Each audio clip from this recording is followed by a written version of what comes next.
This channel is supported by Truefire. Truefire is an online library enough, you can get the Truefire All Access Pass for as cheap as they ever do it, the $99 thing. So just jump and do that if you're looking for the best price you can get Truefire All Access for. Right, so this is one of my first collaborations. I've done videos with Leon Todd, I've done videos with Keith Williams, but never in a local way. And this is, you've heard of him. Oh, well, I can just show you this. Milehousestudios, Paul. Right, but he lives sort of down the road, quite a way down the road, like down in Plymouth. But it's not his fault. He was born there, wasn't he, probably? So this is a guitar made from Howden's pallets. Now, if you're not aware of what Howden's is, because some of you might be somewhere in the world other than southwest of England, you know, they sell like kitchen furniture. It's like a, you know, supplier for building stuff, innit? So just a pallet, piece of pallet wood. I remember like working in a supermarket, you pick up these pieces of wood, they sharp like edges, is crap wood basically, right? And I guess this is quite an interesting to me experiment, because I've never tried one of these sorts of things which is like made out of, you know, unimportant wood. I guess all wood is important. But anyway, so that's what's going on. I think it's pine. So, pine wood.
Anyway, Milehousestudios, I gigged it. Here's some footage from the gig. I'm going to talk about it. I think he has a wider plan with this guitar.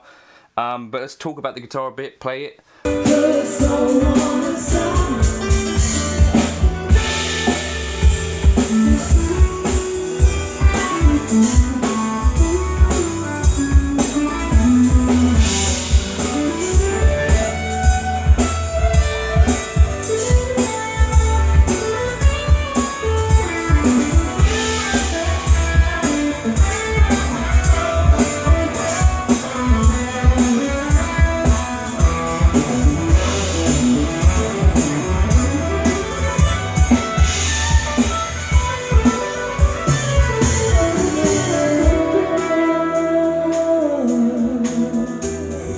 to show you some of the things on it which I think are really cool.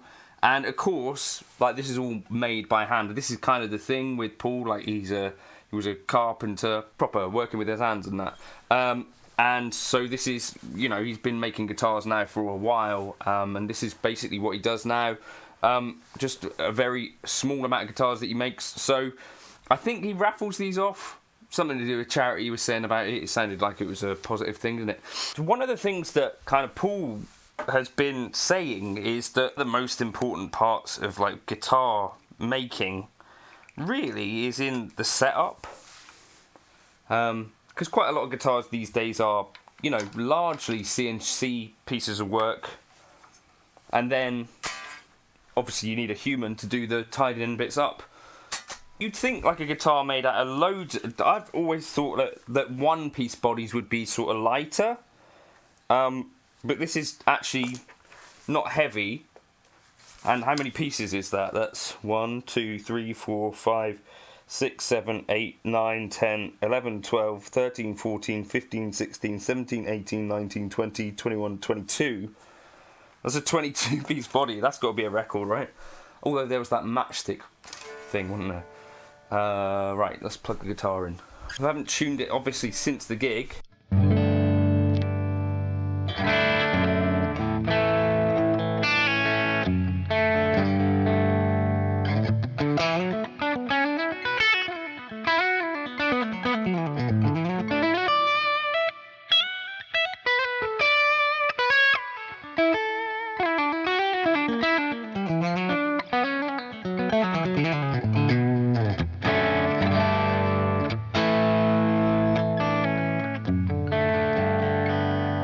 A lot of people were asking about this guitar, so not just in the band, but I had a guy come up and say, what is that guitar? I think, and Paul can correct me in the comments, or, you know, personally over phone if I'm wrong, I think it's based on, like, the Ernie Ball Music Man sort of Axis type body, I think, which, was that designed by Eddie Van Halen? Maybe.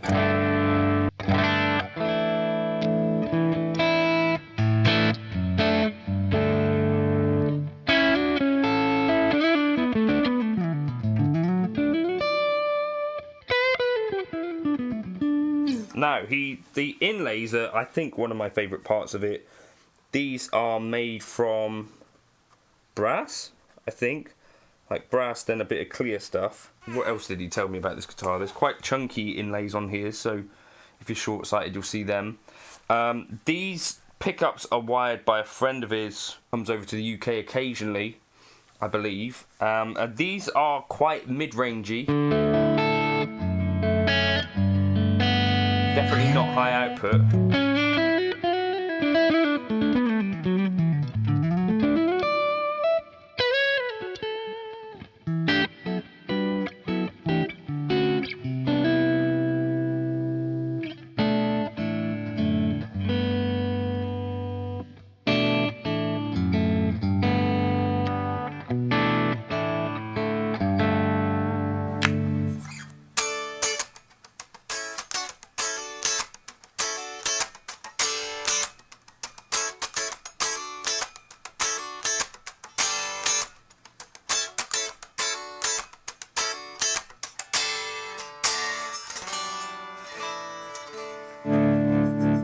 I think this maple top thing, I just saw something the other day that Paul Reed Smith sort of said that someone had told him to be quiet about it, that this was like a bit of a tonal innovation. I think there's 6mm, did he say, of maple on the top, so this is a nice flame maple top.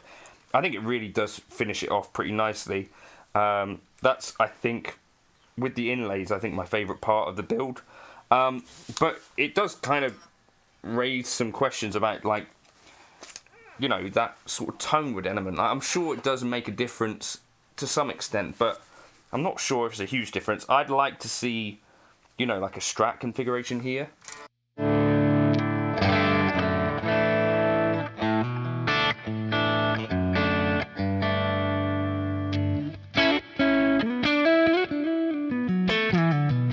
He's got a new laser cutter. So this is you know, like a little badge here which he's been working on. I like the neck is like a how many pieces? 1, 2, 3, 4, 5, and then a nice chunk of rosewood on top. But it's a really unique one-off thing. I think he's got a plan to send this sort of around the UK. I guess the idea being that you can gig a guitar made of a fairly soft wood. I think that was what he was saying. Like, even the neck is made of the same pallets, which I guess to me is quite an impressive thing that you could do that at all. I guess shows you can make a guitar out of pretty much anything, right?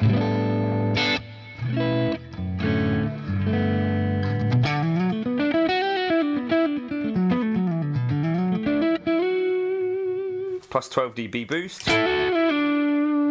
Let's go to D minor.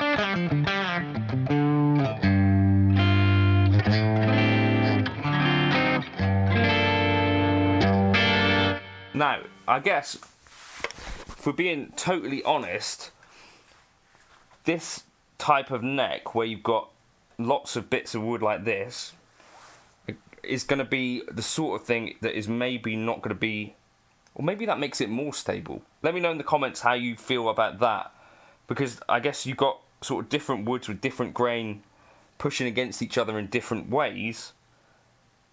Would that yield a stronger piece of wood in the long run, because it's no longer sort of all going in one direction, not like Liam Payne, or does that yield to like a weakness? I guess if you really want to strengthen it, you could put some carbon rod through it, but it was stayed in tune from the gig a couple of days ago. Again, like I say, not heavy, so I think it kind of proves that you can build a guitar out of pallets and have something which is certainly very playable. I quite like it. It's quite a cool concept, I think. So yeah, this guitar, I think you're going to see it pop up in other places too, but Paul asked if I would kind of kick this one off, so cheers for that, Paul. Yeah, a really interesting build. I'll give you some close-ups as well, won't I, through the video. Something about the aesthetic really does remind me of like Black Machine guitars as well, which I think, you know, I quite like the idea of a more rustic kind of design. I think it is really difficult in some ways to do like a really like on a small builder level to do like paint jobs that necessarily are as perfect as some of the stuff that we see coming out of like the bigger factories. But to do a decent rustic job is certainly very achievable, and that's kind of what I went for when I did my own parts casters. Right.